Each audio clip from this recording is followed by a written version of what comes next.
તો ખેડા જિલ્લાના ઠાસરા તાલુકાના છેવાડાના ખીજલપુર ગામમાં સરકારી યોજનાઓમાં ગંભીર બેદરકારી સામે આવી છે।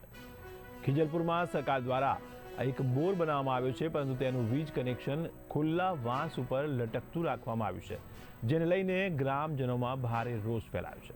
ત્યારે આવા જોખમી વીજ જોડાણથી કોઈપણ સમયે મોટી જાનહાનિ થવાની ભીતિ સેવાઈ રહી છે। ત્યારે સ્થાનિકોનું કહેવું છે કે ઠાસરા તાલુકાના ટીડીઓ અને સંબંધિત ઇજનેરની ગંભીર લાપરવાહીને કારણે આ સ્થિતિ ઊભી થઈ છે। ત્યારે ખાસ કરીને મુસ્લિમ વિસ્તારમાં આવા જોખમી વીજ કનેક્શનને લઈને સતત અકસ્માતનો પણ ભય સતાવી રહ્યો છે।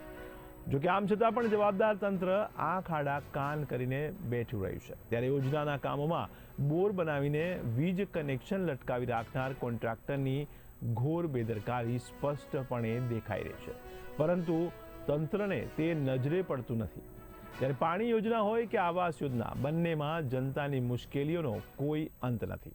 આ સાથે જ ખીજલપુર ગામમાં આવાસ યોજનાના પણ ગંભીર ગેરરીતિઓ સામે આવી છે। લાભાર્થીઓને સતત ધક્કા ખવડાવવામાં આવી રહ્યા છે અને આવાસ યોજના માટે ફોર્મ ભરવામાં પણ વહાલા દવલાની નીતિ અપનાવવામાં આવી હોવાના આક્ષેપો ઉઠી રહ્યા છે। ત્યારે મંજૂર થયેલા લાભાર્થીઓને સમયસર નાણાં ચૂકવવામાં ન આવતા કામ અડધા અધૂરા રહી ગયા છે અને અનેક પરિવારો મુશ્કેલીમાં મુકાયા છે। ત્યારે ગ્રામજનો દ્વારા માંગ કરવામાં આવી રહી છે કે જવાબદાર અધિકારીઓ અને કોન્ટ્રાક્ટરની સામે તાત્કાલિક કાર્યવાહી કરવામાં આવે। આ ઉપરાંત જોખમી વીજ કનેક્શનને દૂર કરીને સુરક્ષિત વ્યવસ્થા કરવામાં આવે, નહીતર કોઈ ગંભીર ઘટના બને તો તેની સંપૂર્ણ જવાબદારી તંત્રની રહેશે। મારા ભત્રીજાનું ઘર પ્રધાનમંત્રી આવાસમાં પાસ થયેલું છે।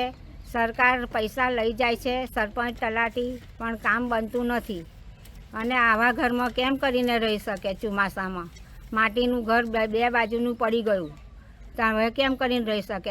ઉનાળા શિયાળે તો કોકે સભા આપે। મારે અહીં આગળ 4 મહિના થયા ઠાસરા તાલુકામાં। એમાં ખીજલપુર વાંટામાં કુલ ટોટલ 19 મકાનો મંજૂર થયેલા છે। એમાંથી 16 લાભાર્થીઓને પ્રથમ હપ્તો સરકારશ્રીનો મળી ગયેલ છે, 14 જણાને બીજો હપ્તો મળી ગયો છે અને ત્રીજો હપ્તો 4 જણાને મળી ગયો છે। છેલ્લા હપ્તા માટે બાકીના જે બાકી છે એ લોકો પૂરું કામ કરશે એટલે આગળનું ફોર્મ ભરી અને કાર્યવાહી કરવામાં આવશે। ક્રમશઃ કેટલા રૂપિયાના હપ્તા હોય છે? પ્રથમ હપ્તો સરકારશ્રીમાંથી 30,000 રૂપિયાનો પહેલાં આપવામાં આવે છે, ત્યારબાદ પ્લિન્ટ લેવલે આવે એટલે 80,000નો બીજો હપ્તો પડે છે। એના પછી ત્રીજા હપ્તા માટે જ્યારે રૂફ લેવલ આવે ત્યારે 50,000 રૂપિયા અને ફાઇનલ જ્યારે થઈ જાય ત્યારે છેલ્લો 10,000 રૂપિયા મળે છે।